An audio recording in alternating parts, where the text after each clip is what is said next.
6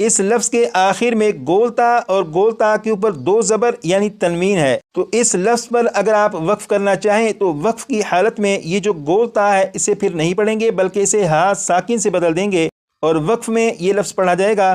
قوہ قوہ۔ اسی طرح یہ جو لفظ ہے یہ ہے رقبات رقبات، اس لفظ کے آخر میں گولتا، گولتا کے نیچے دو زیر یعنی تنوین ہے، اس لفظ پر اگر وقف کریں تو وقف کی حالت میں یہ رقبات نہیں پڑھا جائے گا بلکہ وقف میں اسے پڑھیں گے رقبہ رقبہ۔ یہاں پر آپ دیکھیں یہ ہے پارہ نمبر 30، پارہ نمبر 30 کے اس پیج میں یہ جو نشانات آپ کو دکھائی دے رہے ہیں یہ نشانات ظاہر کر رہے ہیں کہ یہاں پر گولتا ہے، اور جب یہاں پر وقف کریں گے تو وقف کی حالت میں گولتا کو ہا ساکن سے بدل کر پڑھیں گے۔ جیسے یہاں پر آپ دیکھیں یہ جو لفظ ہے یہ ہے واجفاتن واجفاتن، یعنی یہاں پر آخر میں گولتا اور اس کے اوپر دو پیش، لیکن جب اس لفظ پر وقف کریں گے تو پھر اسے واجفاتن نہیں پڑھیں گے بلکہ یہ پڑھا جائے گا واجفہ واجفہ۔ تو قرآن پاک میں 115 سے زیادہ ایسی آیات ہیں کہ ان کے جو آخری الفاظ ہیں ان آخری الفاظ کے جو آخری حروف ہیں وہ گولتا ہیں، اور جب ان پر وقف کریں گے تو وقف کی حالت میں گولتا کو ہا ساکن سے بدل کر پڑھیں گے۔ یہ جو قاعدہ پڑھا امید کرتا ہوں کہ اس قاعدے کا کیا مطلب ہے یہ آپ کو سمجھ آ چکا ہوگا۔ اب چلتے ہیں دوسرے قاعدے کی طرف۔ اس قاعدے کو یاد کرنے سے پہلے اس کو تھوڑا سا سمجھتے ہیں اور اس کے بعد پھر اس کو یاد کریں گے۔ یہاں پر لکھا ہے کھڑا زبر، کھڑا زبر کے تعلق سے جو سبق ہے وہ آپ نے کلاس نمبر 1 میں پڑھا تھا، اور یہاں پر دیکھیں یہ جو لفظ ہے وَتَوَلَّى، یہاں پر لام کے اوپر یہ جو علامت ہے یہ کھڑا زبر ہے۔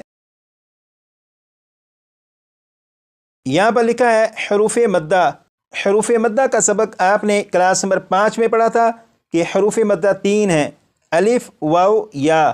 الف سے پہلے زبر ہو تو الف مدہ ہوگا، واو ساکن سے پہلے پیش ہو تو واو مدہ ہوگا، یا ساکن سے پہلے زیر ہو تو یا مدہ ہوگا۔ حروف مدہ کا جو سبق ہے وہ کلاس نمبر 5 میں آپ پڑھ چکے ہیں، اور یقیناً آپ کو وہ سبق یاد بھی ہوگا، تو حروف مدہ کے بارے میں آپ کو معلوم ہو چکا۔ یہاں پر لکھا ہے ساکن حرف، ساکن حرف کسے کہتے ہیں کلاس نمبر 4 میں آپ نے پڑھا تھا، جس حرف پر جزم ہو اسے ساکن کہتے ہیں۔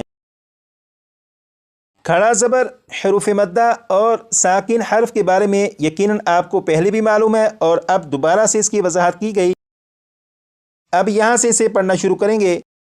کھڑا زبر، حروف مدہ اور ساکن حرف وقف میں تبدیل نہیں ہوتے۔ کھڑا زبر، حروف مدہ اور ساکن حرف وقف میں تبدیل نہیں ہوتے۔ 6 مرتبہ پڑھیے گا۔ آپ نے پڑھا کھڑا زبر، حروف مدہ اور ساکن حرف وقف میں تبدیل نہیں ہوتے، اس کا مطلب یہ ہے کہ قرآن پاک کو پڑھتے ہوئے اگر کسی لفظ پر وقف کرنا ہو، اس لفظ کے آخری حرف کے اوپر اگر کھڑا زبر ہو تو جب وہاں پر وقف کریں گے تو وقف کرنے کی حالت میں کھڑا زبر جو ہے اس میں کوئی تبدیلی نہیں آئے گی، بلکہ کھڑا زبر کو پڑھیں گے اور اس حرف کو ایک الف کے برابر کھینچ کر پڑھیں گے۔ جیسے یہاں پر آپ دیکھیں یہ جو لفظ ہے یہ ہے وَتَوَلَّى وَتَوَلَّى، یہاں پر لام کے اوپر کھڑا زبر ہے، اگر آپ اس لفظ پر وقف کریں تب بھی یہ اسی طرح پڑھا جائے گا وَتَوَلَّى وَتَوَلَّى، چاہے آپ وقف کر کے پڑھیں یا بغیر وقف کے پڑھیں، دونوں حالتوں میں یہ اسی طرح پڑھا جائے گا جس طرح لکھا ہے۔ اسی طرح حروف مدہ کے بارے میں ہے کہ قرآن پاک کو پڑھتے ہوئے اگر کسی لفظ پر وقف کریں اور اس لفظ کا آخری حرف اگر حروف مدہ میں سے ہو تو اس میں بھی کوئی تبدیلی نہیں آئے گی، بلکہ حروف مدہ میں سے جو بھی حرف ہوگا اسے بھی اسی طرح پڑھیں گے جس طرح وہ لکھا ہوگا۔ جیسے یہاں پر آپ دیکھیں یہ جو لفظ ہے یہ ہے فیہا فیہا، یہاں پر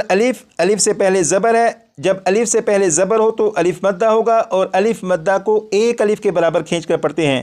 اگر آپ اس لفظ کو وقف کر کے پڑھیں یا بغیر وقف کے پڑھیں، دونوں حالتوں میں یہ اسی طرح پڑھا جائے گا جس طرح لکھا ہے فیہا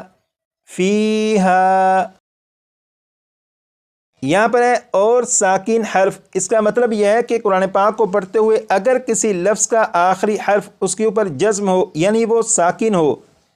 تو اس لفظ پر جب وقف کریں گے تو وقف کرنے کی حالت میں آخری جو حرف جو ساکن ہے اس میں کوئی تبدیلی نہیں آئے گی، وہ اسی طرح پڑھا جائے گا جس طرح لکھا ہوگا۔ جیسے یہ جو لفظ ہے یہ ہے فحدث، فحدث، یہاں پر آخر میں سا کے اوپر جزم ہے یعنی یہ سا ساکن ہے۔ اگر آپ اس لفظ کو وقف میں پڑھیں یا وقف کے بغیر پڑھیں، دونوں حالتوں میں یہ اسی طرح پڑھا جائے گا جس طرح لکھا ہے، یعنی فحدث، فحدث۔ آج کلاس نمبر 16 میں یہ جو سبق آپ نے پڑھا، اس سبق کو اگر آپ اچھی طرح سے یاد کر لیں گے تو اس سبق کی بنیاد پر قرآن پاک کی 115 سے زیادہ آیات میں وقف کرنے کا طریقہ آپ کو معلوم ہو جائے گا۔ یہ جو سبق پڑھا، اس سبق کو اگر آپ اچھی طرح یاد کریں گے تو اس سبق کی بنیاد پر قرآن پاک کی 365 سے زیادہ آیات میں وقف کرنے کا طریقہ آپ کو معلوم